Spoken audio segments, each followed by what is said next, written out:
Sir Syed की कौन सी ऐसी टीचिंग्स थी? वो अपने वक्त से 200 साल आगे की सोचते थे। सर नाम कैसे रखा अरावली? ये वर्ल्ड का ओल्डेस्ट माउंटेन है, रेंज ऑफ हिल्स है। फिर मैंने हिस्टोरियन से जोग्राफर वाकई इसमें कोई दो राय नहीं। आपका थॉट प्रोसेस क्लियर था सर कि आप इसे रेजिडेंशियल स्कूल ही बनाएंगे? हमारे फादर कहा करते थे कि ये काले पहाड़ के बिना मेवाती तारीख नामुकम्मल है। पेरेंटिंग पे आप बहुत जोर देते हैं। पेरेंट्स ज्यादातर कम पढ़े लिखे तो हैं, जी। लेकिन कोई जिसने कुरान शरीफ पढ़ लिया, हिफ्ज कर लिया। आपको पेरेंट्स के लिए एक मैसेज कन्वे करना हो? पेरेंटिंग का एक स्कूल खोलना चाहिए। अगर पेरेंटिंग आपने सही कर ली, उनसे जो बच्चे निकलेंगे। सर कोई यंग लड़का और लड़की है जो चाहता है कि वो स्कूल खोलना चाहता है, तो उसको आप क्या सलाह देंगे? कितने लोग आपके मिशन में जुड़ना चाहते हैं, इसका एक सर्वे करिए। जब अरावली पब्लिक स्कूल अपने 50 साल कंप्लीट करे, आप क्या चाहते हैं सर कि लोग आपको कैसे याद करें उस वक्त? इतना अच्छा स्कूल होना चाहिए कि दुनिया इंडिया की कोई भी यूनिवर्सिटी हो, वहाँ आपको एडमिशन कोई डिनाई ना कर सके। सर सैयद की सोच भी एक स्कूल तक लिमिटेड नहीं थी। वो अपना रास्ता खुद खोल रहे हैं। 150 साल पहले एक यूनिवर्सिटी का ख्वाब देखा था। वो उसके लिए पहले नीचे चलिए, पेरेंटिंग अच्छी करिए, बच्चों को टॉप क्लास एजुकेशन दीजिए। सर जब आपके बाद स्कूल की लेगेसी कैरी फॉरवर्ड होगी तो आप उसमें क्या चाहते हैं? दूसरी बात यह कि इनको अच्छा इंसान कैसे बनाए हम लोग, ये बहुत मुश्किल काम है। सर किसी भी स्कूल की जो एक विरासत होती है वो होते हैं उसके अलुमनाई। आपका क्या मैसेज है? तरक्की करें, दिन रात तरक्की करें, एक नेटवर्क बनाए। सर आप सेटिस्फाइड हैं अपनी लाइफ से? Apply what you have learn. Sir मेरा एक सवाल है कि अगर सर सैयद आपके स्कूल आते, आपके स्कूल को देखकर वो क्या कहते हैं? खुश होता है। सबसे पहले उन्हें क्या दिखाते? Games and play system. आपको लगता है कि सर सैयद की सोच को जैसे आपने एक आगे बढ़ाया है, ऐसे और भी लोग हैं? वो बहुत ही डिवोटेड इंसान थे। जमाना कुछ मटेरियलिस्ट सा होता जा रहा है बहुत ज्यादा। आपको मेवात के जो यूथ हैं उनके लिए अगर आपको एक मैसेज? अच्छे संस्कार दिए जाए, पेरेंटिंग की जाए, और कोई तरीका नहीं। जो ये एग्जिस्टिंग स्कूल्स हैं अभी, जो अभी और प्राइवेट स्कूल्स हैं या गवर्नमेंट स्कूल्स हैं, उनके लिए अगर आपको कोई सजेशन देना हो? वो चीज़ डिपेंड करता है अपनी इंटेंशन, नियत पर। और अब ज्यादातर लोग जो धंधा कर रहे हैं, फीस कमा रहे हैं, उनसे गृहस्थी चला रहे हैं। सर मेवात की हिस्ट्री में कोई ऐसा पॉलिटिशियन रहा है जिसने वाकई कौम के लिए अच्छा काम किया हो?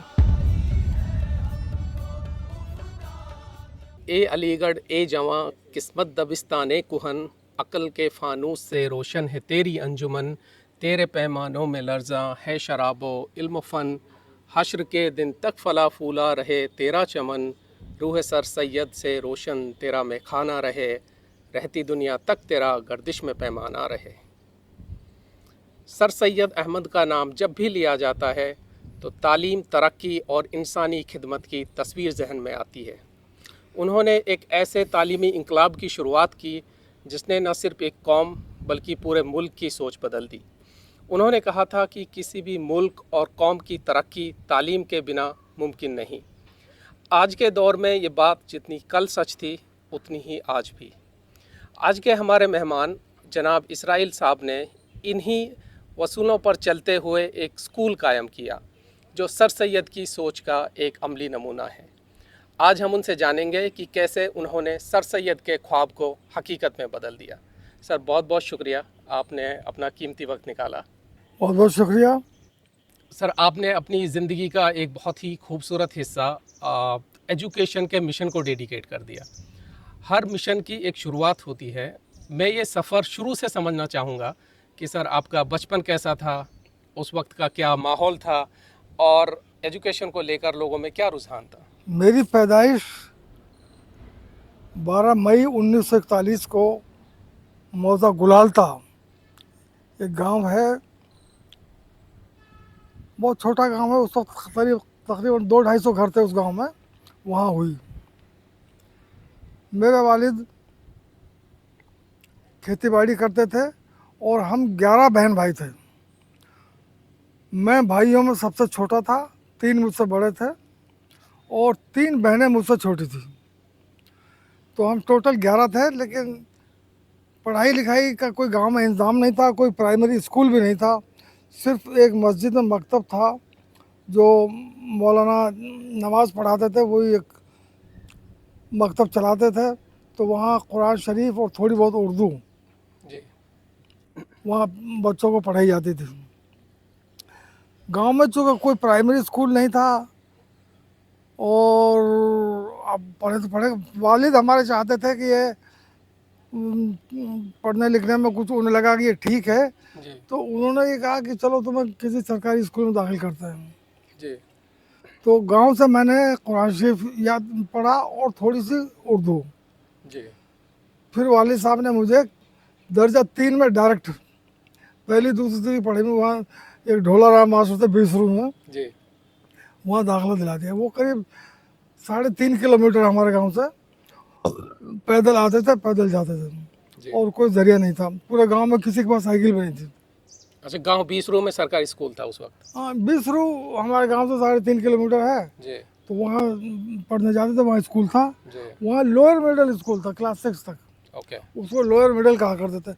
और बीसरू एक ऐसा गांव है जहाँ सबसे पहले मेवात में लड़कियों का प्राइमरी स्कूल था, जी और कहीं भी नहीं था। तो ढोलाराम मास्टर की ने दाखिला ले लिया मैंने तीसरी क्लास में। फादर हमारे दाखिल कराए, वहाँ फ्री एजुकेशन थी। जी पढ़ते रहे गांव के, मुझे देखा देख फिर गांव के एक दो लोगों ने और दाखिला करा लिया। जी एक एक गांव के 2 बनिए थे, रमेश्वर दयाल और एक मुसद्दी और एक श्यामलाल, 3 ये तैयार हो गए। तो इस तरह से हम गांव के 5-6 लोग हो गए। तो चौथी क्लास में जब पहुंच गए तो वहाँ उस वक्त ये सिस्टम था कि 4th क्लास में एक वर्निकुलर एग्जामिनेशन हुआ करता था तहसील लेवल पर। तो उस वक्त तहसील फिरोजपुर झुरकाई थी, ये नहीं बनी थी कोई तहसील जो आजकल है। जी तो वहाँ ये हुआ 4th क्लास में जो इस टेस्ट को क्वालिफाई कर लेगा, पास कर लेगा, कंप्लीट कर लेगा, उसको 4 रुपये महीना स्कॉलरशिप मिलता रहेगा 8th क्लास तक। जी चौथी क्लास पास करने के बाद फिर उस वक्त वहाँ लोअर मिडिल स्कूल में इंग्लिश नहीं थी, जी और वहाँ प्राइमरी क्लास जो है वो 5 तक थी बस। जी तो फिर उसने कहा कि चलो 9 दाखिल कर देते हैं। जी 9 कैसे करेंगे? तो हमारी एक गांव है मुरादाबाद, हमारी सबसे बड़ी सिस्टर वहाँ ब्याही थी। जी तो उसने जिम्मेवारी ली कि इसे मैं मेरे हवाले कर दो, जी और मैं वहाँ से करीब 3 किलोमीटर पड़ता था नूह। जी तो ये रोज़ आएगा जाएगा पढ़ जाएगा, जी वही रह लेगा, खाए पिएगा। बात सबने मान ली। तो मैं मुरादाबाद से आता जाता रहा अप टू 9th क्लास। जी और वो लोग दोनों हस्बैंड वाइफ, उनके हमारे बहन जीजा का नाम था वली मोहम्मद, बहुत नेक। जी जी और जो हमारी बहन थी उसका नाम था नज़ीरी। जी। इतने शरीफ नेक, इतना ख्याल रखते थे बहुत ज़्यादा।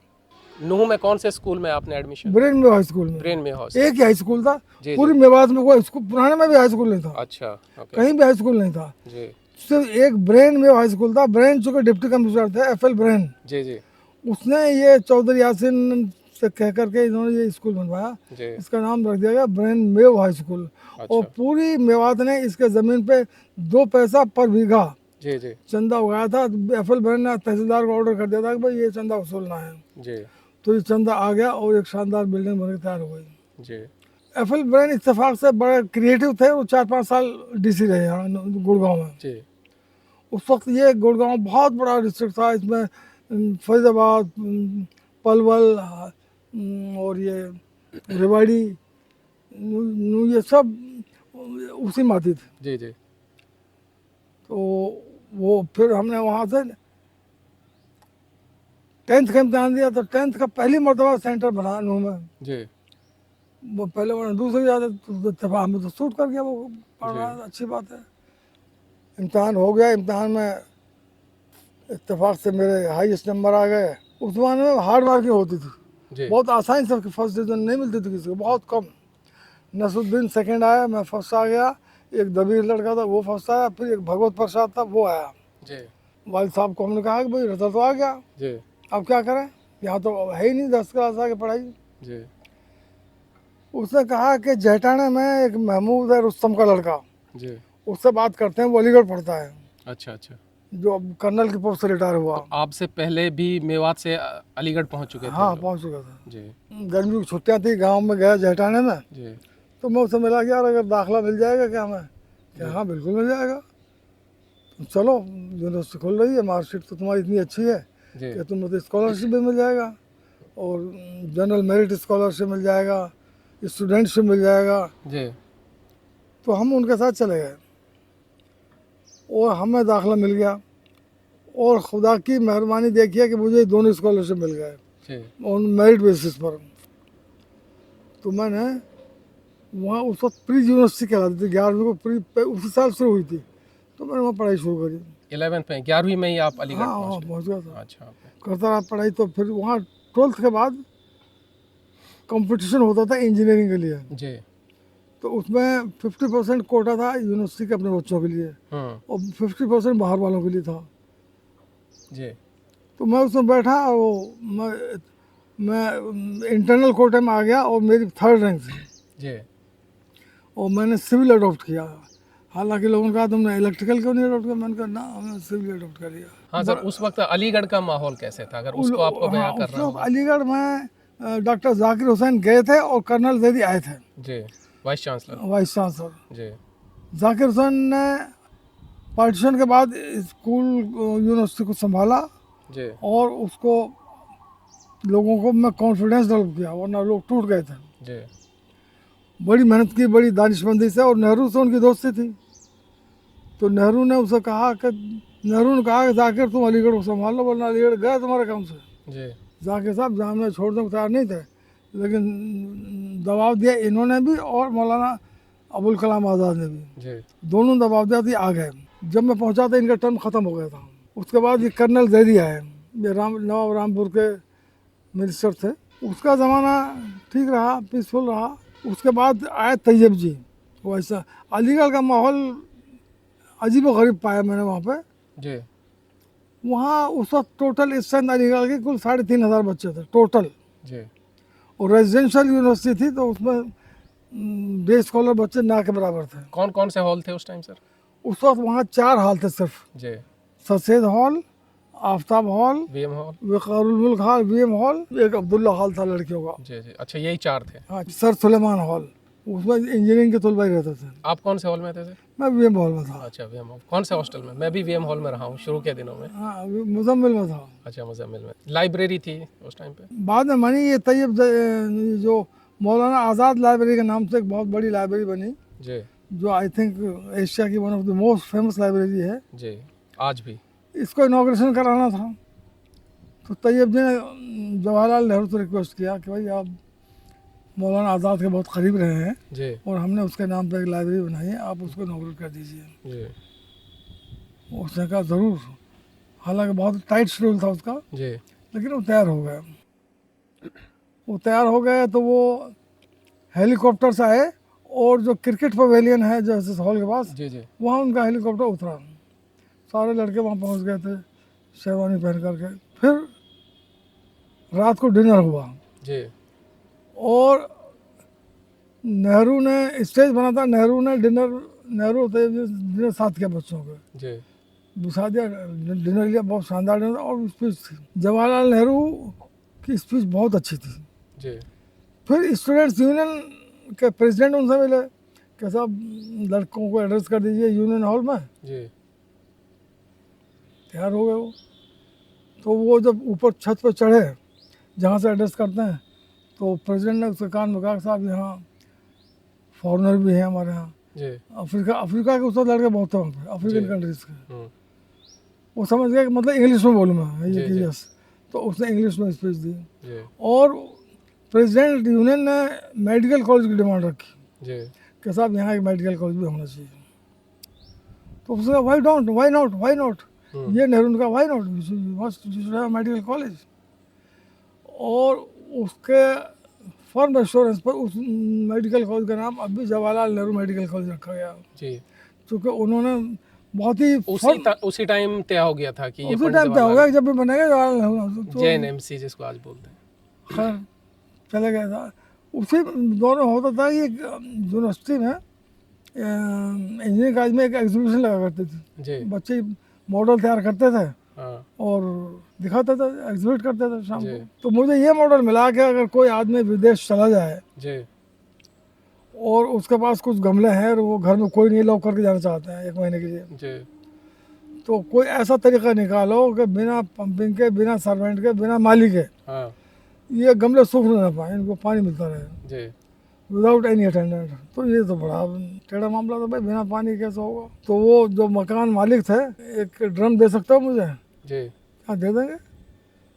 तो उस ड्रम में पानी भरा और मैं बाज़ार से मूंज का एक मोटा रस्सा जी 1 इंच जाएगा, हाँ लाया, उसका एक सिरा उसमें ड्रम में डुबाया और गमलों में नीचे उसको टच किया, जी तो वो कैपिलरी एक्शन से, मूंज के कैपिलरी एक्शन से वो ओ। उसकी जड़ों में हमेशा नमी बरकरार रही। जी जी जी, तो उस पर साहब बहुत लोगों ने अप्रिशिएट किया कि ये तो यार, ये तो बहुत ही साइंटिफिक अप्रोच आपने हाँ, लगाई सर। कि कैपिलरी एक्शन से बताइए, हाँ। कोई भी नहीं है मूंज तो सूखती नहीं है, अगर पानी उसको मिलता है जड़ को, जी तो वो पेड़ के जो गमले की जो जड़ थे उसको वो टच कर दिया। जी नेहरू ने कहा ये क्या है, कहता मैंने एक्सप्लेन किया, तो बोला कि भाई वेरी गुड। नेहरू ने कहा वेरी गुड। तैयब भी साहब मतलब प्रिंसिपल थे, जी नाम पूछा मेरा, जी नाम इसराइल, उसने भी ये शेर बड़ा खून इसराइल आ जाता है आखिर जोश में, हाँ। तोड़ देता है मूसा कोई तलिस्म सामरी। ने उसने ये कहा बहुत खूब। प्रिंसिपल से, तो कि this boy will do something This boy will do in life. something. जी उसने ये कहा this boy will do something in life. अगले दिन छुट्टी कर देते हैं, जब वह जाता है तो लड़के चिल्लाए साहब छुट्टी छुट्टी, तो छुट्टी कर दी गई। अलीगढ़ का माहौल बहुत अजीब व गरीब था, वहाँ बहुत डिसिप्लिन था, सलाम करते थे, सीनियर्स की बड़ी इज्जत होती थी, जी टीचर्स की बहुत इज्जत होती थी, जी और वहाँ सबसे बड़ी बात यह है कि रहने का सलीका जो है वो सिखाते थे। जी, आपको रहना कैसे है, पहनना कैसे है, खाना कैसे है, बोलना कैसे। डाइनिंग हॉल में किस तरह आपको खाना खाना है, जी किस तरह से अपने पास में बैठे हुए साथी का ख्याल रखना है, जी किस पोस्चर में बैठना है, जी आपको ड्रेस में जाना है, ऐसा नहीं कि आप ऐसे चले जाएं। जी सर। और बहुत सी चीज़ें बताई वहाँ पे, ऐसे कुर्ता पायजामा पहन के गेट से बाहर नहीं निकल सकते, तो आपको प्रॉपर यूनिफॉर्म में जाना पड़ेगा। जी तो मैं जब तक अलीगढ़ रहा मैं शेरवानी पहनता रहा, जी जी मैं पैंट शर्ट नहीं पहनता था। जी वो कंफर्टेबल भी थी, फिर मुझे चीप भी थी, वो भाई दो शेरवानी सिलवा लो, एक धुलने गई एक पहन ली, छुट्टी भाई, आप पे खर्चा भी ज़्यादा नहीं पड़ेगा। जी तो धीरे धीरे स्ट्रेंथ बढ़ती रही। मैं जब इंजीनियरिंग मैंने वहाँ से कंप्लीट किया, तो मैंने कहा कि अब क्या करूँ, तो मैं चौधरी यासीन से मिला जी कि साहब मैंने ये इंजीनियरिंग पास किया है, अब मैं क्या कोई जॉब हो कैसे मिलेगा। जी सर, मैं उस पर आऊँगा, बट मैं थोड़ा सा अलीगढ़ के बारे में और थोड़ा जानना चाहता हूँ आपसे कि अलीगढ़ जो है एक तरह से तमीज़ और तहज़ीब का मरकज़ कहा जाता है, तो आपको लगता है कि अब बदलते दौर में उन वैल्यूज़ में कुछ कमी आई है। कमी आई है, एक तो पहले था बहुत अच्छी और सलीस उर्दू बोलते थे लोग, जी तकरीरें बहुत अच्छी होती थी। अब जो बाहर से बच्चे आए वो ज़्यादातर उर्दू मीडियम से पढ़ के नहीं आए, हिंदी मीडियम से पढ़ के आए हैं, जी उनको दिक्कत आई, उसकी वजह से उस पर असर पड़ा है। जी और वहाँ पे जो यूनियन हॉल में जो तकरीर होती थी वो इतनी पाएगी होती थी जी। कि उनका कोई मुकाबला ही नहीं है। अच्छा सर, सर सैयद अहमद खान से हर अली इंस्पायर्ड होता है, तो आप बताएं कि आपको कौन सी सर सैयद की कौन सी ऐसी टीचिंग्स थी जिसने आपको सबसे ज़्यादा भाई मुतासिर सर किया। सैयद की जो सबसे बड़ी टीचिंग लगी, उसने जो जदीद तालीम के लिए उसके दिमाग में बात बैठी, वो अपने वक्त से 200 साल आगे की सोचते थे। जी जब उससे गालिब ने ये कहा कि सर सैयद से देखो स्टीम इंजन आ गया है, जी अब सोच लो ये खाली आमदन मुजारा ये नहीं चलेगा, जी फालू फालता ये नहीं चलेगा, कुछ साइंस पढ़वाओ, मॉडर्न एजुकेशन दिलवाओ, तब और न बहुत पीछे रह जाओगे। जी फिर उसने सोचा देखा कि क्या क्या करें, कौम तो जहालत में है, तो उसने ये किया कि इस कौम को इन्वॉल्व कैसे करें। एक तो उसने मैगजीन निकाला जी लोगों को बेदार करने के लिए, तहजीबुल अखलाक के नाम से निकाला, शुरू में यूनिवर्सिटी गज़ट के नाम से भी निकला, जी और उसमें अच्छे अच्छे मज़ामे लिखते थे, तो अच्छे राइटर थे ही थे। जी जी वो ये कहते थे कि इनको इन्वॉल्व किया जाए, इदारा जो बनवाएंगे उसने बेवता कर लिया कि इरादा बनना है, जी और अंग्रेज़ों से दुश्मनी न ली जाए, क्योंकि इनसे ग्रांट भी लेनी है, एफिलेशन भी लेना है, कोलैबोरेटिव अप्रोच रखी जाए। और इनके पास जो इल्म है साइंस टेक्नोलॉजी का, जी वो इनसे दुश्मनी करके नहीं सीख सकते। जी जी वहाँ से हमें इंग्लैंड से टीचर मंगाने पड़ेंगे, हमें जाकर सीखना पड़ेगा। तो सर सैयद चूँकि खुद अरबी और फारसी वाले थे, तो वो अंग्रेज़ी बहुत नाम मात्र को जानते थे, जी और साइंस तो बिल्कुल नहीं, लेकिन साइंस की कदर जानते थे वो। जी अंग्रेज़ों से दोस्ती करनी शुरू कर दी। तो लॉर्ड लिटन जी से इमारत का संग बुनियाद रखवाया, स्ट्रेची हॉल की बुनियाद रखवाया, और मॉर्सन कोर्ट में भी रखवाया, इस तरह से साइंटिफिक सोसाइटी हाँ। की स्थापना की। फिर उसने कहा कि चंदा अगर ये लोग देंगे तो ये अपने को इन्वॉल्व करेंगे, हमारा हमारा इस इदारा है ये, जी इनसे चंदा लो और उसी गवर्नमेंट तो उसको देती नहीं थी पैसा, ये तो प्राइवेट स्कूल है। हाँ, सन 75 में 1875 में ये जामिअतुल उलूम बना और ये शुरुआत उसकी हुई। फिर चंदा दिया और सबसे ज़्यादा चंदा देने में कि हर स्टेट में जाते थे ये, सबसे ज़्यादा पंजाब ने मदद करी।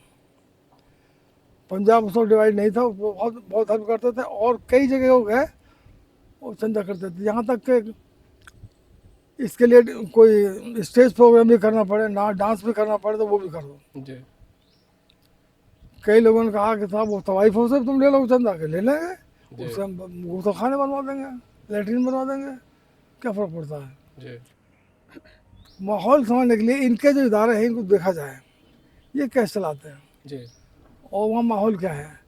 तो इसने प्रोग्राम बनाया कि मैं 1 साल के लिए ऑक्सफोर्ड। लंदन जाऊँ। जी ये दोनों बाप बेटे गए और वहाँ पे 1 साल रुके।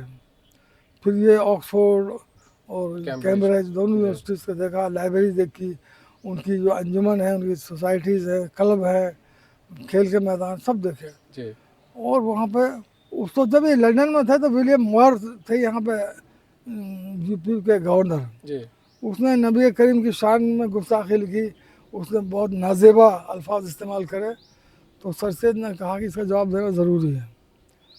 तो वहाँ की लाइब्रेरी से जिसका रेफरेंस उसने दिया था वो मवाद सब वहाँ की लाइब्रेरी में मिल गया, लंदन की लाइब्रेरी में, लेकिन इस पर पैसे नहीं थे छपवाने के लिए। जी तो इसने मेहंदी को लिखा, मेहंदी जो यहाँ के भोपाल के थे राजा, उसको लिखा कि साहब मेरी कुछ मदद करो, जी कहाँ से दें। उसने कहा कि इंतज़ाम नहीं हो पा रहा है, कि उसने कहा मेरा घर जो है उसको गिरवे रख दो या बेच दो, लेकिन मुझे जवाब देना है। खैर एनी हाउ वो इंतज़ाम कुछ हुआ और वो किताब लिखी गई और बड़ी शानदार किताब लिखी गई, जो उलमा सर सैयद के आइडिया के ख़िलाफ़ थे, जो इसको कुफ्र का फतवा, वो भी इसके कायल हो गए।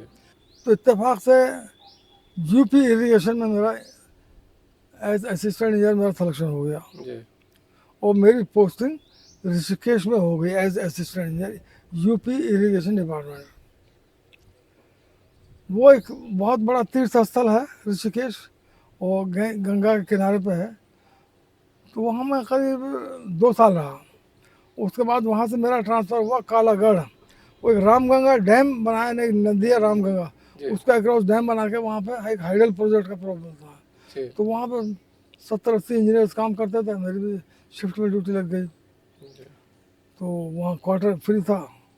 तो मेरी शादी हो गई थी 1962 में, तो मैं अपनी वाइफ को लेकर के वहाँ रहने लगा।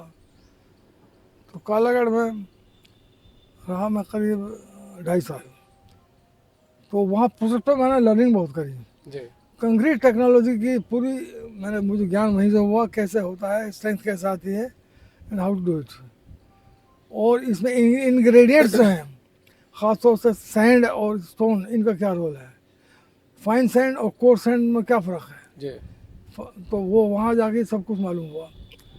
तो मुझसे किसी ने कहा कि यार तुम ऐसा करो, हाइडल में वैकेंसी निकली है, तुम बिजली बोर्ड में चले जाओ। तो वहाँ मेरा सिलेक्शन हो गया, तो मैं वहाँ से रिज़ाइन करके बिजली बोर्ड मैंने ज्वाइन कर लिया। अब ये बात है 69 की। तो बिजली बोर्ड में मेरी पोस्टिंग हुई फैज़ाबाद में। सर मैं ये जानना चाहूँगा कि अलीगढ़ ने आपको एक सोच दी और गवर्नमेंट जॉब्स में आप रहे मुख्तलिफ जगहों पर, उन्होंने आपको एक तरह से एक डिफरेंट एक्सपीरियंसेस दिए, लेकिन जो मिशन है वो है अरावली पब्लिक स्कूल का। सर इस मिशन के बारे में मैं शुरू से समझना जानना चाहूँगा। फिर सुल्तानपुर से मेरा प्रमोशन हो गया एज एग्जीक्यूटिव इंजीनियर। तो मेरा पोस्टिंग हो गई अलीगढ़ के पास एक जगह है हरदोगंज, कासिमपुर भी कहते हैं उसे, वहाँ पोस्टिंग हो गई। तो उस वक्त वहाँ वाइस चांसलर थे सैयद हामिद। तो वो हरदोगंज और अलीगढ़ यूनिवर्सिटी डिस्टेंस है ही नहीं कुछ, 10-12 किलोमीटर का फासला कर। तो मैं एक दिन उससे मिलने चला गया। तो उस वक्त उसकी मुखालफत बहुत होती थी सैयद हामिद, क्योंकि वो स्ट्रिक्ट डिसिप्लिन चाहते थे और टीचर भी नाराज थे। तो टीचर्स की वो परफॉर्मेंस एवोल्यूशन मॉनिटरिंग करना चाहते थे। कोई मक्कारी ना करे, ना टीचर खुश थे ना बच्चे खुश थे। ब्यूरोक्रेट थे सर, आईएएस ऑफिसर? हाँ हाँ, ये सब बहरहाल उसके 5 साल ऐसे ही गुजरे। तो मेरी उससे बातचीत हुई, मैंने क्या किया जाए। जी उसने कहा देखो मैंने ये तय कर लिया है कि जब मैं रिटायर होऊंगा अलीगढ़ के बाद मैं रिटायर हो जाऊंगा। जी। अच्छा, आपकी लास्ट पोस्टिंग अलीगढ़ थी? उसके बाद फिर ये उसने कहा कि ऐसा करो कि मेरी हाफिज अहमद का मैंने ये तय कर लिया है कि मैं वाइस चांसलर से मेरा लास्ट टर्म है ये, जी उसके बाद मेरा रिटायरमेंट है। मैं कोई गवर्नर का या कोई इस किस्म का अहदा एक्सेप्ट नहीं करूँगा। जी और वो सर सैयद के ज़बरदस्त कायल थे, ज़बरदस्त। वो कहते थे कि इस जैसा आदमी कोई पैदा ही नहीं हुआ।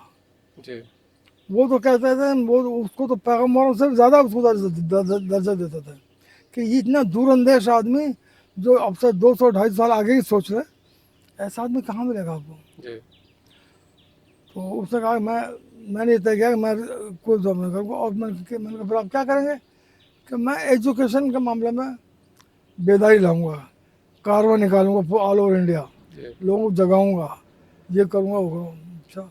और उसने कहा कि आप जब रिटायर हों तो आप भी यही काम करिए जी कि आप मेवात के, मेवात तो बहुत ही बैकवर्ड एरिया है, जी वहाँ तो एजुकेशन में कोई चीज़ है ही नहीं, जी मकतब मदरसा से आगे कुछ है ही नहीं वहाँ पर, पॉलिटिशियंस भी कुछ हेल्प नहीं कर पा रहे मेवात के। जी कोई सोशल वर्क ही किया जाए। वो सोशल वर्क ये है कि कोई इनके लिए अच्छा मयारी इदारा कायम किया जाए। तो सैयद अहमद ने एक बात कही थी, आए थे यहाँ कई मरतबा, ज़मीन के सलेक्शन में भी उसने मदद करी हमारी। जी तो उसने कहा कि ज़मीन ये ले लो, दुश्वारी आएंगी आती रहेंगी, जी वक्त गुजरता जाएगा और सोल्यूशन निकलते रहेंगे। ले ली ज़मीन हमने, दुश्वारी आई। फिर उसने ये कहा ये जो है अपने ज़िंदगी का तजर्बा, उसने बताया कि मैं अपनी ज़िंदगी का तजर्बा बता रहा हूँ कि अगर आपकी नीयत ठीक है जी और आप ईमानदार हैं तो आपको कोई कामयाबी तो रोक नहीं सकता। ये 2 प्रिंसिपल ठान लो तुम। तो उसी वक्त से मैंने फिर सोचा कि अब यहाँ मेवात में एक इदारा कायम करना है। जी। सर नाम कैसे रखा अरावली, इसके पीछे की क्या है? अरावली चूँकि पहाड़ है, जी इसको मेवात के और शाम में काला पहाड़ बोलते हैं। जी जी और ये हमारे फादर कहा करते थे कि ये काले पहाड़ के बिना मेवात की तारीख नामुकम्मल है। जी ये वर्ल्ड का ओल्डेस्ट माउंटेन है, रेंज ऑफ हिल्स है। जी फिर मैंने हिस्टोरियन से जोग्राफर कि वाकई इसमें कोई दो राय नहीं है जी कि ये ओल्डेस्ट माउंटेन रेंज है जी अरावली।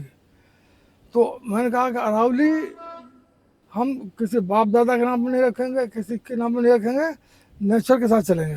अरावली पब्लिक अरावली के दामन में स्कूल, अरावली पब्लिक स्कूल रख देंगे। स्कूल। जी तो उससे हमने कहा बिल्कुल सही नाम रखा आपने। फिर उसके बाद ये 49 बच्चे थे कुल पहले साल। अब टीचर कहाँ से लाए, तो आपने प्राइमरी स्कूल से ही स्टार्ट किया? प्राइमरी स्कूल से हो गया। तो तो आपका थॉट प्रोसेस क्लियर था सर कि आप इसे रेजिडेंशियल स्कूल ही बनाएंगे? ये सब था, तय हो गया था कि बनाना रेजिडेंशियल, लेकिन जी स्लोली ग्रेजुअली। जी। अब टीचर्स कैसे हायर किए सर आपने?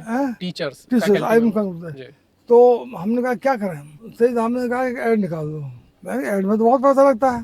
जी कि ऐसा है कि उर्दू एकेडमी में मेरा योगदान बहुत ज़्यादा रहा है, तो उन्होंने मुझे 35,000 इनाम दिया है मेरी सर्विस देखते हुए। तो वो 35,000 आपको दे देता हूँ। तो उससे हमने ऐड निकाला। तो कर्नल जैदी थे, एक जो आर्मी में एक एजुकेशन कोर होती है, जी सर। तो वहाँ से वो रिटायर हुए थे। वो दिल्ली में रहते थे। हमने उनसे कहा कि भाई आप आइए, इंटरव्यू लिया तो उसने कहा सही हमने शुरुआत तो करो। तो शुरुआत हमने कर दी और उस जैदी के थ्रू कुछ टीचर्स भी मिल गए, कुछ हामिद साहब टीचर, तो 4-5 टीचर्स आ गए। तो एक लड़की खानपुर घाटी की थी समीना, वो प्राइमरी टीचर थी। एक अख्तर, शमीम अख्तर एक टीचर था, वो मिल गया। कुल 3-4 टीचर थे बस। जी और उनके लिए खाने का इंतजाम कर दिया हमने नीचे, सब वही रहते थे। धीरे धीरे करके भी उसके बाद फिर कुछ ये हुआ कि अगले साल स्ट्रेंथ थोड़ी बढ़ गई, फिर धीरे धीरे ऐसे बढ़ते रहे। हर साल एक क्लास, हाँ मैंने कहा कि अब तुम 2 क्लास ऐड करो, वरना तुम्हें तनख्वाह देने में दिक्कत आई लोगों को, जी स्ट्रेंथ तो बढ़े कुछ। तो फिर हमने 5th क्लास के बाद एकदम 8th क्लास का शुरू कर दिया। 8th क्लास के बाद फिर ये टीचर्स का इंतजाम किया, कुछ लोकल लिए, कुछ और आए, ऐड दिया। तो हॉस्टल की बात है, हॉस्टल कैसे बने? तो एक गवर्नमेंट ऑफ हरियाणा की, गवर्नमेंट ऑफ इंडिया की स्कीम थी, बैकवर्ड मुस्लिम माइनॉरिटी एरियाज़ के जो लोग हैं उनको एजुकेशन के लिए कुछ ग्रांट देते थे वो। ये कांग्रेस के ज़माने की बात है जी तो वहाँ से हमें करीब 30 लाख रुपये वहाँ से मिल गया। तो उससे हमने कलाम हॉस्टल बना लिया।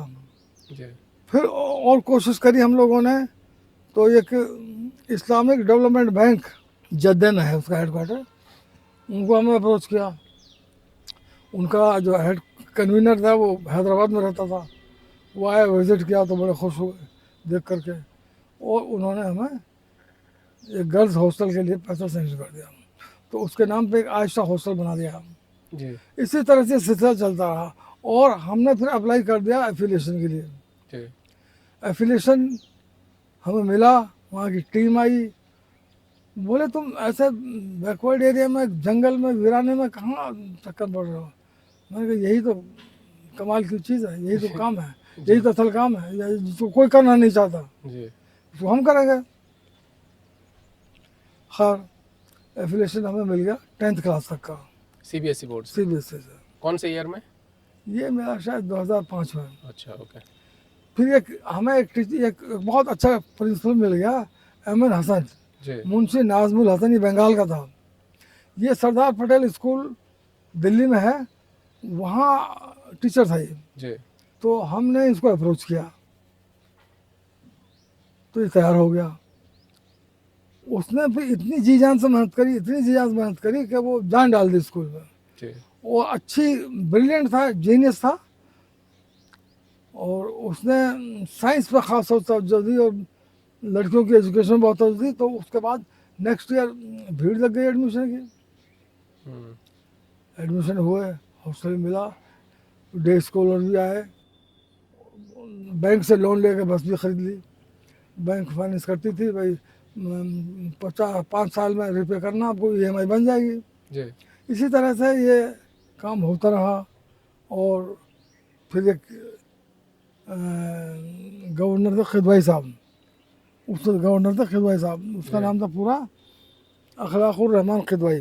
मैं उनसे मिला कि साहब हमें एक डाइनिंग हॉल बनवाना है, हमारे पास कोई डाइनिंग हॉल नहीं, हॉस्टल तो है, जी तो क्या करना है कि कुछ आप हमारी मदद कर दीजिए। कि अच्छा ऐसा है कि मेरा विज़िट होने वाला है फिरोजपुर झरका का, जी तो मैं आऊँगा वहाँ पर, दिखाइए मुझे। तो इत्तेफाक से उसका विज़िट था फिरोजपुर झरका का, तो वो स्कूल आया, तो उसने बहुत खुश हुआ, और उसने वो भी अलीगढ़ का था, अलीगढ़ था। जी जी उससे पूछा भी, उसने अलीगढ़ के बारे में पूरा पूछा जी कि तुम सर सैद के रास्ते पर चल रहे हो क्या? वो उससे यही बोले हाँ, कि नहीं, कोशिश है, सर सैद की दूर अंदेशी तो बड़ी गजब की थी। जी जी तो उन्होंने डाइनिंग हॉल के लिए हरियाणा गवर्नमेंट से पैसे दिलवा दिया, तो ये डाइनिंग हॉल बनवा दिया। और हमने कहा कि लॉन्ड्री भी चाहिए, जी तो लॉन्ड्री, फिर नेक्स्ट ईयर उसने लॉन्ड्री के लिए पैसे दे दिया। जी तो इस तरह से काम चलता रहा। फिर ये किया कि हम थोड़ी थोड़ी ज़मीन ऐड करते रहे। जी प्राइवेट एक साल 1 एकड़ ले ली, अगले साल 1 एकड़ और ले ली, जी तो अब हमारे पास टोटल ज़मीन 19 एकड़ है। तो इस तरह से ये काम चलता रहा। अब यहाँ ये हुआ है कि इसको बेस्ट स्कूल ऑफ डिस्ट्रिक्ट मान लिया गया है, जी और स्पोर्ट्स में, गेम्स एंड स्पोर्ट्स में we are number 1। State level पे हमारे यहाँ लड़के लड़कियाँ दोनों का नाम है, जी प्राइज़ मिलता है, अवार्ड मिलता है।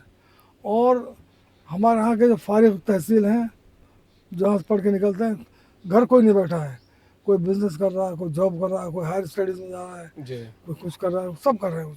उसकी हमारे पास बाकायदा एक डायरेक्टरी है, जी सब के कॉन्टैक्ट नंबर हैं, कौन कहाँ क्या कर रहा है। तो करीब प्राइवेट और गवर्नमेंट मेडिकल करीब 15-20 लड़कियां तो मेडिकल डॉक्टर हो गई, 8 लड़कियां तो नल्हड़ मेडिकल कॉलेज में पढ़ रही हैं हमारे पास डॉक्टर। जी आईआईटी में है, एनआईटी में है, सब जगह है, सब एएमयू जगह में, है, जामिया सब में। जगह है। वो आपको दे दूंगा पूरा, हमारे पास जी। डिटेल्स हैं। तो सर ये 25 साल का जो सफ़र रहा है और जब आप इसको पीछे मुड़ के देखते हैं तो आपको सबसे ज़्यादा फ़ख्र किस बात पे होता है? मैंने कहा कि देखिए हमें शोहरत नहीं कमानी, जी, हमें अपना काम करना है। कभी भी अखबारों में मैंने अपना ऐड नहीं दिया, किसी पंचायत में कॉन्फ्रेंस में मीटिंग्स में नहीं जाता था। नेता लोग जाते थे अपने भाषण देते थे, जी। लेकिन मैं नहीं गया। मैंने कहा चुपचाप अपना काम करेंगे। अभी आगे के लोग मुझसे कहते हैं कि खा स्कूल तो आपने बना दिया, कुछ आगे के तो सोचो। जी। तो मैंने उनको ये जवाब दिया कि इसको बेस्ट स्कूल बनाइए पहले आप। नहीं सर, आपका स्कूल तो बेस्ट है, लेकिन बस आपकी नहीं ये है, अभी अभी जो जिस लेवल का मैं चाहता हूँ उस लेवल का नहीं है।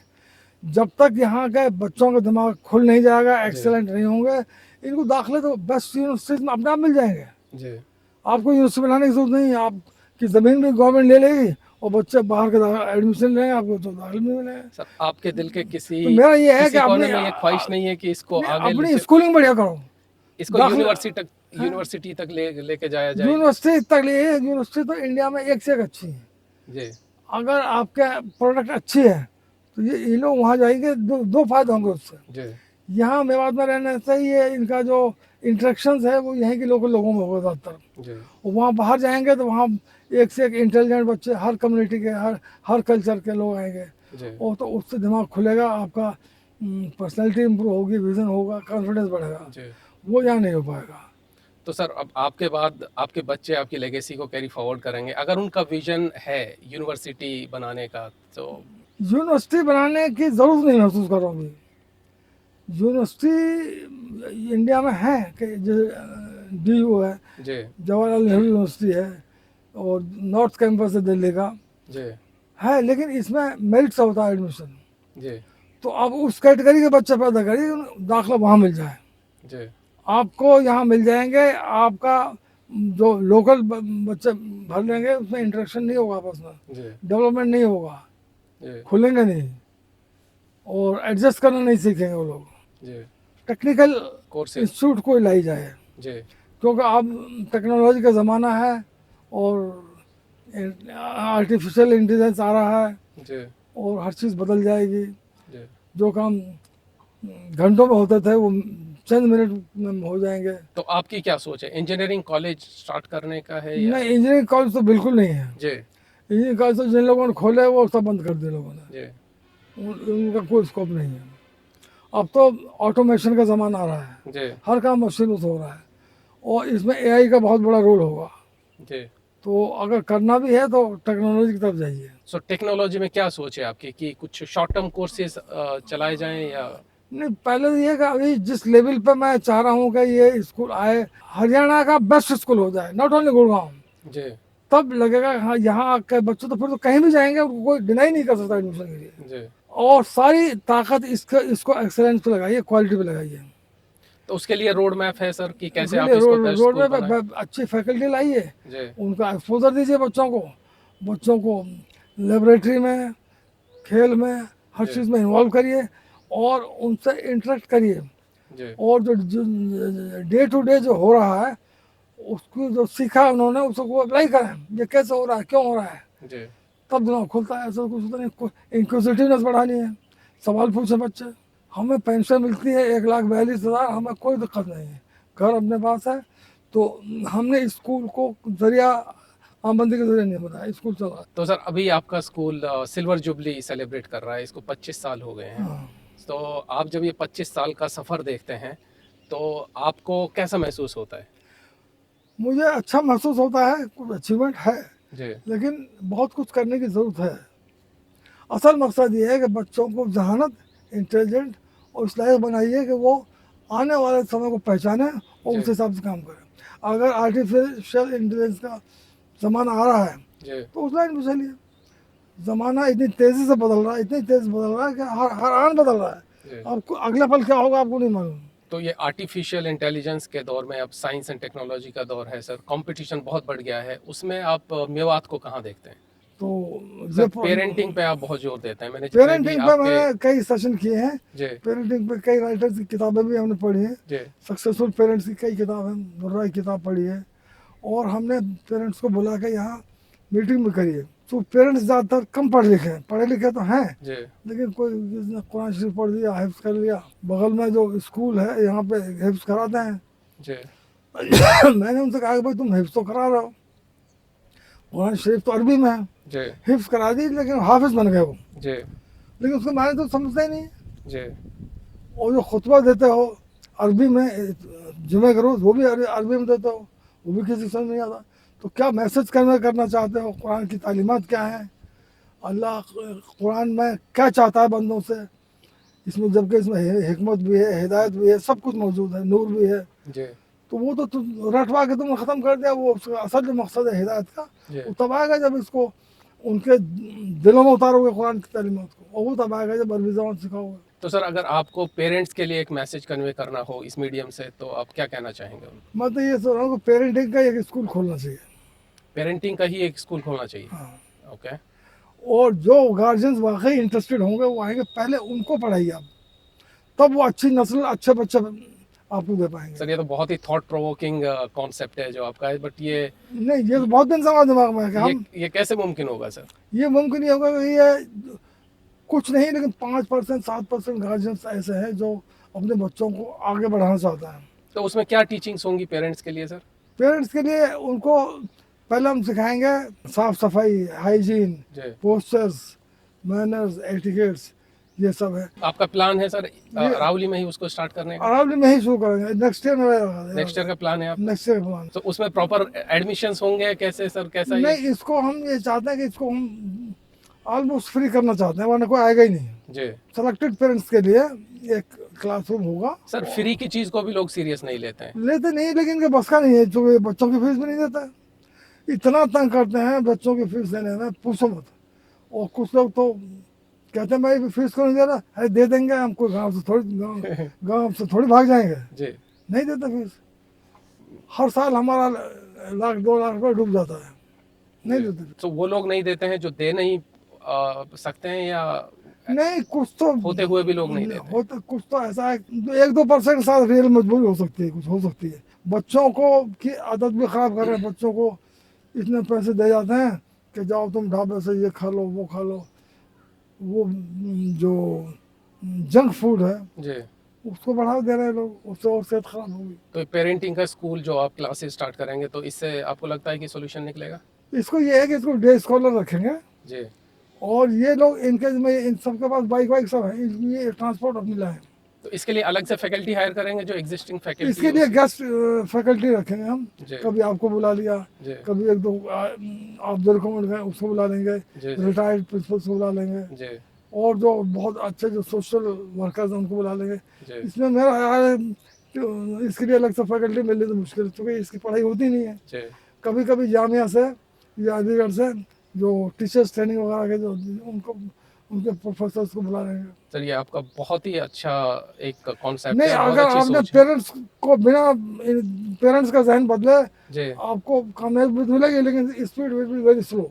जी अगर पेरेंट्स का दिमाग आपने बदल दिया जी और उन्होंने अच्छे बच्चे आपको दे दिए, जी फिर तो sky is the limit. Right. लेकिन अगर पेरेंट्स नहीं बदले और घर में वही गाली गलौज का माहौल रहा, जी गंदगी का माहौल रहा, गीबत का माहौल रहा, तो लड़ाई बच्चों पे झगड़ा का असर माहौल रहा, पड़ेगा हैं? उस पे बच्चों का असर पड़ेगा डेफिनेटली। बच्चों पर असर पड़ रहा है, जी। बहुत ज़्यादा। सर मेवात जो है बहुत ही पिछड़ा इलाका माना जाता है, ये नीति आयोग की रिपोर्ट भी कहती है। तो आपको क्या लगता है सर, क्या इस पिछड़ेपन की, क्या हम खुद उसके जिम्मेदार हैं या हमें सिस्टम ने पीछे छोड़ दिया? नहीं, ज़्यादा जिम्मेवार तो हम खुद हैं। दूसरी बात है कि हमारे यहाँ इस पर काम भी नहीं हुआ। जी आज़ादी के बाद पीरियड ले लें, चाहे आज़ादी से पहले भी ले लें, जी 47 को भी 75 साल हो गए। जी मेवात को असल जो रूट कॉज है उसको नहीं समझा लोगों ने।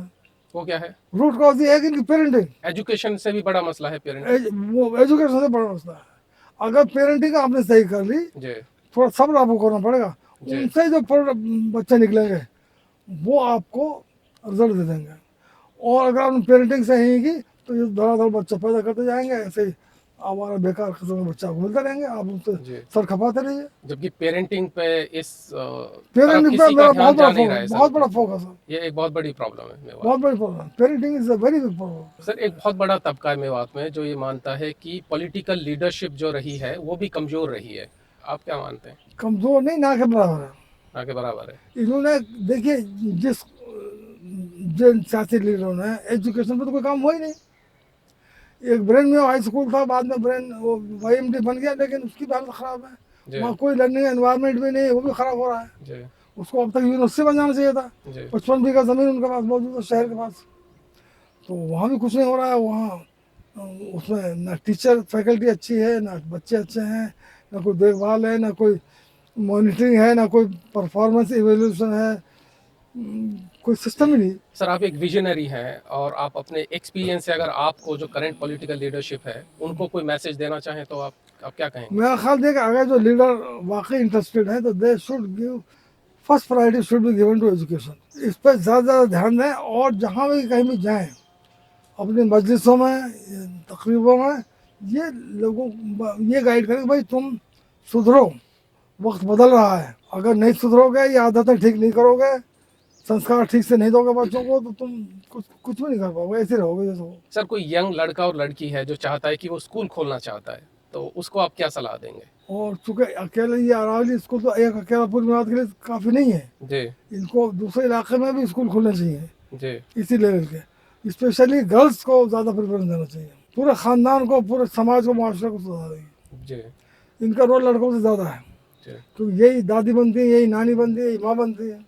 तो क्या चीज़ें सर उनको ध्यान में रखनी चाहिए जब कोई इदारा या स्कूल वो स्टार्ट करें? पहले ये करिए कि वो पहले वहाँ सर्वे करिए, जी जिस एरिया में आप स्कूल खोलना चाहते हैं वहाँ सर्वे करिए, एक जायज़ा लीजिए कि लोगों का माइंड सेट किस तरह का है, मेंटल सोच क्या है, क्या चाहते हैं, जी और आपके हम ख्याल कितने लोग हैं, कितने लोग आपके मिशन में जुड़ना चाहते हैं, जी इसका एक सर्वे करिए। जी सर्वे करने के बाद सबसे पहले फिर यही करिए कि इनको माँ बाप से कहिए कि साहब हम नहीं पढ़ा रहे हैं, आप पढ़ा रहे हैं। जी माँ की गोद जो है तालीम का पहला गहवारा है। अगर कोई लड़का लड़की खोलना बहुत अच्छी बात है, लेकिन लड़कियों पर ख़ास तौर से जरूरत इसलिए है कि ये फैमिली डेवलपमेंट में इनका बड़ा पॉजिटिव रोल होता है। जी लड़के भी पढ़े, लेकिन लड़कियों पर ज़्यादा ध्यान दो। अच्छा, अब हो क्या रहा है कि यहाँ तो शादी भी हो रही है, तो डाउरी बेस्ड होते हैं, कहाँ कितना पैसा मिल रहा है, कौन सी गाड़ी दे रहा है। इसको कहते हैं, उर्दू में एक लफ्ज़ है इसके लिए, रियाकारी, जी दिखावा। अगर आपके अंदर दिखावा है जी कि मैं बहुत बड़ा हूँ, इससे बड़ा ना मैं कोई गुनाह समझता हूँ, और सबसे घटिया आदमी है वो। नाक के लिए कट मारते हैं लोग कि मेरी नाक ऊँची रहे, जी जबकि ये सबसे वाहियात चीज़ है।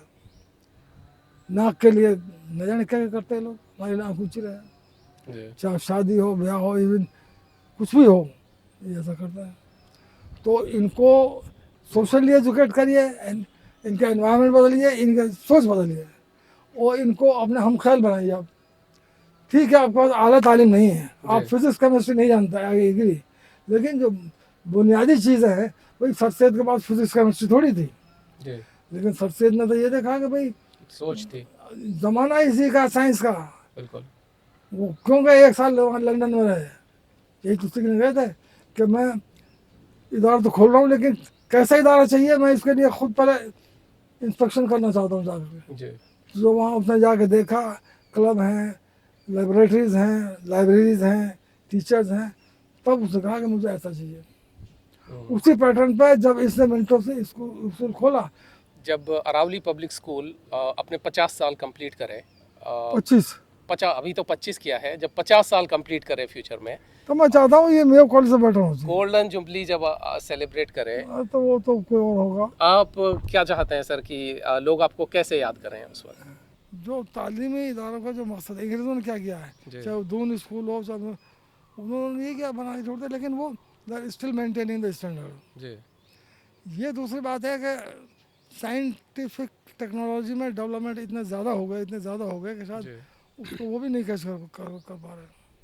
तो सर, आपको क्या लगता है कि तब तक अरावली पब्लिक स्कूल जो आपका विजन है कि पूरे हरियाणा में नंबर 1 स्कूल बने, आपको लगता है तब तक मुमकिन है? मैं चाहता हूँ यूनिवर्सिटी चक्कर मत पड़ो, जी इसको हरियाणा का बेस्ट स्कूल बनाओ, फिर तो आप दूसरे कंट्रीज़ में कहीं भेज दो, जी आपको वेलकम किया जाएगा आपका एडमिशन को। जी और वहाँ जो आप सीखेंगे और दूसरे कम्युनिटी, दूसरे कल्चर के बच्चों को कॉन्टेक्ट में आएंगे, आपकी लर्निंग ज़्यादा होगी। जी बाद में अगर बना भी देंगे तो ये मेरे रहेंगे, ये गिल्ला गपोड़ करेंगे, कुछ नहीं सर, करेंगे। ये तो आपकी सोच है, लेकिन आपके बाद आपकी लेगेसी को आपके बच्चे कैरी फॉरवर्ड करेंगे। अगर उनकी मॉडर्न सोच है, वो चाहते हैं कि इसको इंफ्रास्ट्रक्चर है, काफ़ी बड़ा कैंपस है, इसको यूज़ करके एक यूनिवर्सिटी बनाई जाए तो। इसको स्कूल ही बनाइए, पहले तो स्कूल तो अच्छा करिए। अभी तो आपने जिस लेवल का स्कूल चाहते थे वो भी नहीं आया। जी पहले जो फर्स्ट लेवल है वो तो अच्छी हो जाए। इतना अच्छा स्कूल होना चाहिए कि दुनिया इंडिया की कोई भी यूनिवर्सिटी हो वहाँ आपको एडमिशन कोई डिनाई ना कर सके। जी अगर आप यहाँ मेवात में यूनिवर्सिटी बना दोगे, थर्ड रेटेड बच्चे आएंगे, कुछ नहीं होगा। सरकारी कॉलेज या यूनिवर्सिटी में नहीं कुछ सर, आप ही के बच्चे हैं, वही उस यूनिवर्सिटी में पढ़ेंगे, वही उस यूनिवर्सिटी को आबाद करेंगे, उनका करियर रोशन होगा। तो आपकी वो जो तो सर सैयद की देख, जो सोच है, सर सैयद की सोच भी एक स्कूल तक लिमिटेड नहीं थी। उन्होंने 150 साल पहले एक यूनिवर्सिटी का ख्वाब देखा था।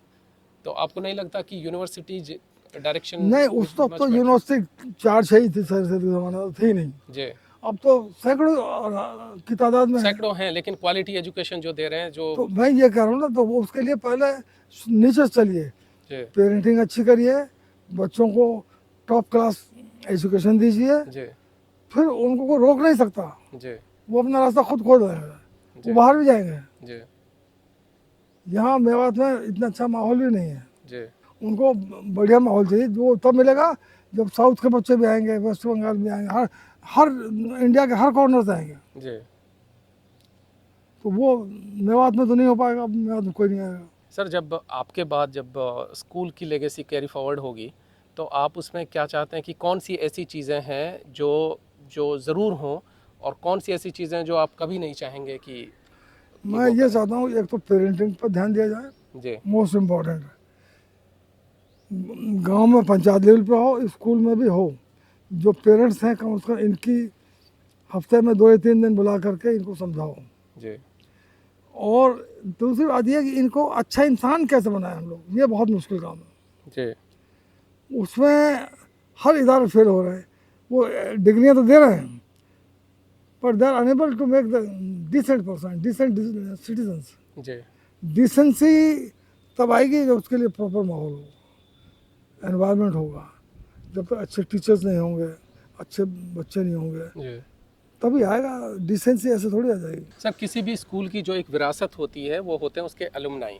अब आपका स्कूल सिल्वर जुबली सेलिब्रेट कर रहा है, तो आपका क्या मैसेज है आप अरावली पब्लिक स्कूल के अलुमनाई के लिए? तरक्की करें, दिन रात तरक्की करें, एक दूसरे की मदद करें, हेल्प करें, एक नेटवर्क बनाएं, एक नेटवर्क बनाएं। जी हम भी अभी दुनिया को देख रहे हैं, और इतनी तेज़ी से चेंजेस आ रही हैं कि आज जो चीज़ तय कर रहे हैं हो सकता है कल वो भी आउट ऑफ डेट हो जाए। सर, आप सेटिस्फाइड हैं अपनी लाइफ से, मुतमईन है पूरी तरह से? मैं सेटिस्फाइड हूँ, कम से कम जितना मैंने किया है। हालांकि ये बहुत जिस क्वालिटी उस लेवल का मैं चाहता था वो लेवल तो नहीं है, जी लेकिन कुछ तो हुआ है। कुछ नहीं, बहुत कुछ हुआ है सर। हाँ हुआ है तो और होगा। जी तो आज ये अरावली कहना- पब्लिक देखिए स्कूल के हमारा ये है बच्चे, कि इन्नल्लाह मा साबिरीन, अल्लाह सब्र वालों के साथ है। पेशेंस जरूरी है इस काम के लिए। 25 साल हो गए, ये सब्र ही तो है, जी जी पेशेंस ही तो है। सर, कोई रिग्रेट आपके दिल के किसी कोने में रह गया हो आपकी ज़िंदगी का? रिग्रेट मुझे कोई नहीं, मैं खुश रहता हूँ, ग्रेटिट्यूड को बहुत फॉलो करता हूँ, हर एक का भला चाहता हूँ। कोई मुझे जो मेरा बुरा चाहता है मैं उसको भी उसका ही भला चाहता हूँ। यही है। सर, आपको अपनी ज़िंदगी अगर एक वर्ड में डिस्क्राइब करनी हो तो वो क्या होगा सर? पॉजिटिव थिंकिंग, जी gratitude and truthfulness. And truthfulness. हाँ, जी सर, आपने एक बहुत अच्छी बात कही। जो फाउंडेशनल जो प्रिंसिपल्स हैं अरावली पब्लिक स्कूल के, वो आपने एक तो नीयत अच्छी थी, और दूसरा ऑनेस्टी के साथ आपने काम किया, हाँ, जिसका नतीजा आज हम देख रहे हैं। तो मुझे लगता है कि ये जो ये प्रिंसिपल्स हैं, इनके बेसिस पे इंसान ज़िंदगी कहीं भी पहुंच सकता apply what you have learn, है। Right sir. वो तब होगा जब आपका दिमाग खुलेगा।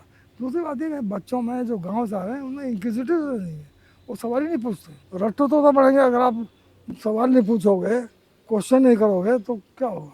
जी, लॉजिक रीजनिंग तो सबसे तो इम्पोर्टेंट। ये बेसिक चीज़ है। मैं यही चाह रहा हूँ सबसे पहले। अभी तो हमारे जो बच्चे हैं इनमें 50% बच्चे भी सवाल नहीं पूछते, जी तो हम तो अभी 50% ही कामयाब हुए हैं। Right. What you achieved it is 50%। Sir, मेरा एक सवाल है कि अगर मान लीजिए कि सर सैयद आपके स्कूल आते, तो आपके स्कूल को देखकर वो क्या कहते हैं? आपको क्या लगता है सर? खुश होते, खुश होते? आप सबसे पहले उन्हें क्या दिखाते सर? उनको लाइब्रेरी दिखाता, जी हॉस्टल लाइफ और डाइनिंग रूम ये दिखाता, और games and play system. Sir आपको लगता है कि सर सैयद की सोच को जैसे आपने एक आगे बढ़ाया है, ऐसे और भी लोग हैं जो आप जानते हैं जिन्होंने इस ऐसा मकसद है में कि सर कामयाबी हासिल सैयद की तो है? बड़े गजब के इंसान थे, वो सेल्फिश नहीं थे, वो बहुत ही डिवोटेड इंसान थे। जी अब ज़माना कुछ मटेरियलिस्टिक सा होता जा रहा है बहुत ज़्यादा। जी हर आदमी इन टर्म्स ऑफ मनी सोचता है, मटेरियलिस्टिक होता जा रहा है। तो ये चीज़ें कैसे होंगी, नहीं होंगी। तो इसके लिए तो आपको होल हार्टेडली जी होल हार्टेडली सही नीयत के साथ, सही इंटेंशंस के साथ जी काम करना है कि मुझे इसके बदले में इम्प्रूवमेंट चाहिए कौम का, और कुछ नहीं चाहिए। जी। हमें इनसे ना कुछ पैसा चाहिए, ना धन चाहिए, कुछ भी नहीं चाहिए। मेरा आखिरी सवाल, आपको मेवात के जो यूथ हैं उनके लिए अगर आपको एक मैसेज देना हो मेरे तो? के यूथ के लिए जी तो मैं यही चाहता हूँ कि इनको अच्छी तालीम दी जाए, अच्छे माहौल में दी जाए, जी। और अच्छे संस्कार दिए जाए, पेरेंटिंग की जाए। सर एक बात और, जो ये एग्जिस्टिंग स्कूल्स हैं अभी, ये बहुत इंपॉर्टेंट सवाल है जो मुझसे मिस हो गया, जो अभी और प्राइवेट स्कूल्स हैं या गवर्नमेंट स्कूल्स हैं, तो उनके लिए अगर आपको कोई सजेशन देना हो या मैसेज देखिए, देना हो? बेसिक बात यह है कि होल चीज़ डिपेंड करता है आपकी इंटेंशन, नीयत पर। जी अगर आपका होल हार्टेड मकसद ये है कि मुझे इलाके में बेदारी लानी है, तालीम को बढ़ावा देना है, इनको सही मायने में एजुकेशन देनी है, जी तब तो ये काम हो जाएगा। और अब ज़्यादातर लोग जो धंधा कर रहे हैं, जी फीस कमा रहे हैं, उससे गृहस्थी चला रहे हैं। जी ऐसा नहीं होता। इसमें तो ये है ना कि इन्नमल आमालु बिन्नियात, हर अमल का दारोमदार नीयत पर है। जी ये तो कुरान की आयत है। बिल्कुल। इन्नल्लाह मा साबिरीन, एक अलग इंडिपेंडेंट आयत ही उतरी कुरान में। जी और नमाज रोज़े के लिए बहुत सी आयतें हैं, लेकिन सब्र के लिए एक अलग से इंडिपेंडेंट एक आयत उतरी, इन्नल्लाह मा साबिरीन, अल्लाह सब्र वालों के साथ है। तो इसमें पेशेंस से काम लेना पड़ेगा। और वो प्रॉब्लम पेरेंटिंग से सॉल्व होगी। वो प्रॉब्लम टोटली पेरेंटिंग से है।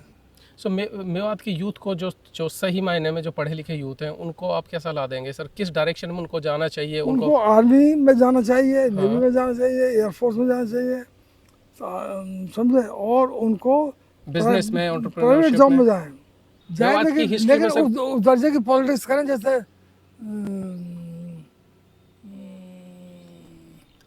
हमारे बुजुर्गों ने की है पॉलिटिक्स, उससे ही करें। जी अब्दुल कलाम आज़ाद ने पॉलिटिक्स करी, जी जैसे वो जैसे वो रामपुर में यूनिवर्सिटी ना, किस नाम से बनी है वो? आजम खान। नहीं, यूनिवर्सिटी का नाम क्या है? मौलाना जौहर यूनिवर्सिटी। हाँ, जौहर, जी वो सही पॉलिटिशियन थे, जी समझे। उसकी अली मोहम्मद अली, शौकत अली, ये दोनों अच्छे लोग थे। जी अब APJ अब्दुल कलाम अच्छे आदमी थे, वो पॉलिटिशियन नहीं थे, जी अच्छे आदमी थे। तो अच्छे लोगों की नकल तो कोई करने नहीं चाह रहा। जी। प्रॉब्लम ये है। मेवात का कोई भाई पॉलिटिशियन? आप एक बात बताइए, जी ये सब ये मानते हैं कि हज़रत मोहम्मद दुनिया का बेस्ट इंसान है, जी, बेस्ट। बेशक।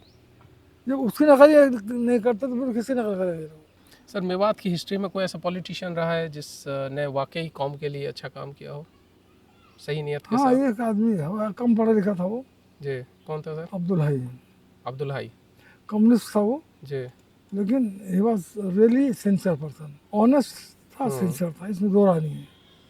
और कभी इलेक्शन नहीं जीता वो, लेकिन वो रफ़ा आम का काम किया उसने। जी ये जितने भी राइटर्स हैं मेवात की हिस्ट्री के, सब ने उसको एडमायर किया है जी कि अब्दुल हाई घोड़ावली का रहने वाला था ये, इसने वाकई उससे बहुत से काम किया।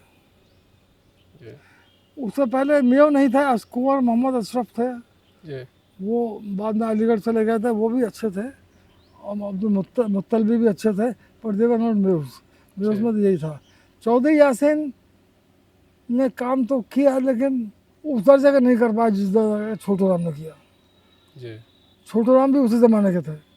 उसने जाटों के लिए सैकड़ों तो इंस्टीट्यूट बना दी, न जाने कितने लोगों को जॉब दिलवा दिए, जी तो वो काम तो नहीं हो पाया। तो चौधरी यासीन ने इतना ज़रूर किया कि ये अलवर का जो राजा है, इसको डाउन करने में इसका रोल रहा है। अगर जैसे अंग्रेज़ों का दौर था, ये एफएल ब्रेन से और भी काम करा सकता था।